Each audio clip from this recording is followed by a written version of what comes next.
Hey, Roger Martin, River Billings, Montana. Senator Rand Paul said this was the exact question he gave to Supreme Court Judge Roberts. Are you aware that the House Intelligence Committee staffer, Sean Misko, had a close relationship with Eric Carmello while at the National Security Council? That was his exact question. Now let's go to the video. I am sorry that they didn't want him to ask that question on Fox News. Fox News disappoints me, but I think they're afraid of legal challenges. It's on your Twitter feed, and you talked about it today, and I would direct them there, but I'd ask you not to say them here. And I would love to know what you wanted to get out of the question and why you feel it's so important to focus on the origins of this investigation and to bring that point home. You know, my question did not identify anyone as a whistleblower or refer to anyone as a whistleblower, but my question did discuss two Obama partisans who worked in the National Security Council. And that is clear when you look at that question. So again, bad news reporting, bad information. I'm disappointed in Fox News. And this is not the only time. Again, it's part of the problem. Limited real reporting. One of them now works for Adam Schiff, and one of them now works for Adam Schiff. Well, you know which one that is. Let's go back to that picture. We know that Eric Carmello doesn't work with them, but we know Sean Misko does. So there you are. Not hard to figure out. Let's get back to the picture, sorry. One of them is someone who was involved in the origins of the impeachment inquiry. So these two people have been friends for a long time. There are stories and reports now that they, a few years ago, were overheard saying, you know what, we got to do everything we can to bring down the president, to take down the president. And lo and behold, these two friends are still intimately involved, and the story even thickens from there.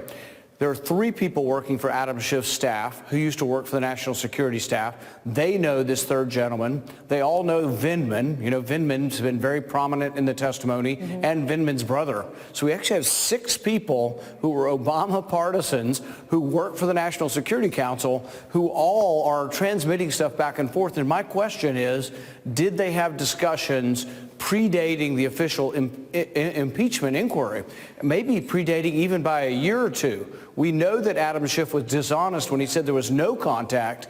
It turns out they did have contact in the days and weeks leading up to the impeachment inquiry, but it may well be that they had contact even a year or two before, and I think people ought to be able to discuss that. So I was disappointed that that question was shut down. Well, I think that, you know, the question of the origin of this investigation, just like the questions of the origin of the Russia investigation, are certainly valid questions to ask. One of the problems I think that's frustrating for people watching all of this is that there's really no forum here. There's no cross-examination. I mean, you know, even if your question had been asked, you know, what would be the best you could have hoped for in terms of what would happen when Adam Schiff got up and tried to answer it?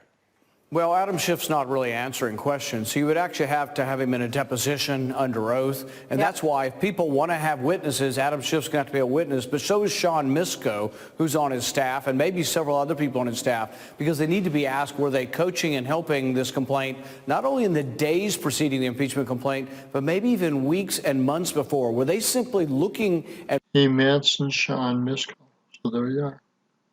We're talking the beginnings of all this.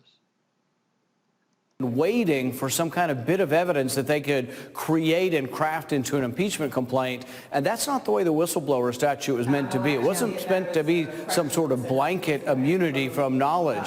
But one of the telling questions, you know, we've had hundreds of hours of testimony now, but Senator Burr asked today, he said, well, would it be impeachable to hire a foreign spy from Britain to get a dossier on someone like what happened to President Trump? Because they're now saying a lot of things are impeachable, and that's the problem with having this low level or low standard for impeachment, is that, you know, I had a lot of policy disagreements with President Obama, but I didn't call to impeach him. And that's the problem, is if we lower the standard and dumb it down, everybody's going to impeach everybody, and it's going to be a disaster for our country. All right. But there are other ways, and the name that you mentioned is someone else, is one of the people that you mentioned in your tweet before, and he is still currently working he's on the staff still, correct?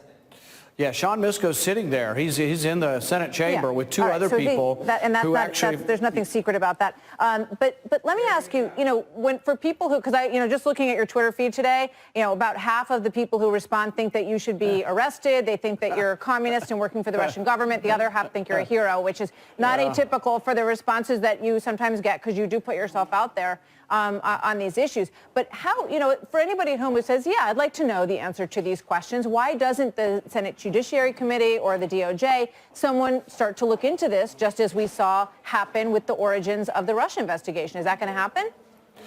Well, maybe eventually. But see, I think what we've done is we've overblown this sort of idea of whistleblower protection. Look, I am a big defender of whistleblowers. Eric Snowden, probably the biggest, Edward Snowden, probably the biggest whistleblower of all time. But many people want to put him in jail and kill him, even though he's a whistleblower. He revealed something we were doing unconstitutional, and then our government actually changed. We actually passed laws because we were so worried about what he revealed. And yet a lot of people have mixed feelings about it.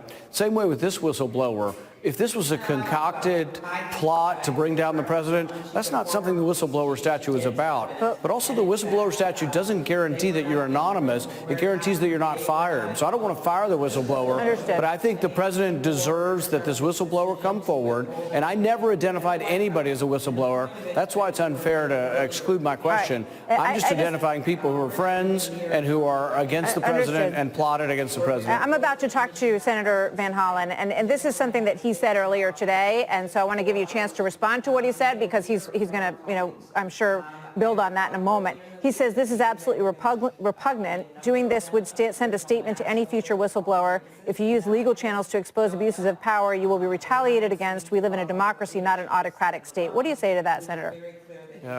You know, I think we're on different wavelengths here. We see what the Clintons did in purchasing foreign information to go after President Trump as being awful.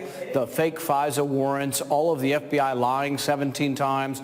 I think all of that was a great abuse of power. And the great irony of this entire impeachment hearing now is they're using government to go after their political opponents. They're mad that they say President Trump did it. They're doing exactly the same thing in a very partisan way, which every one of them said during the Clinton impeachment was a problem. They're now doing exactly the same thing. So hypocrisy's, if the shoe fits, wear it. But they're hypocritical on all this. Last question. Did you think there was anything wrong with the phone call? Did you see it as a request for a political favor in the coming election against somebody who's likely running against the president?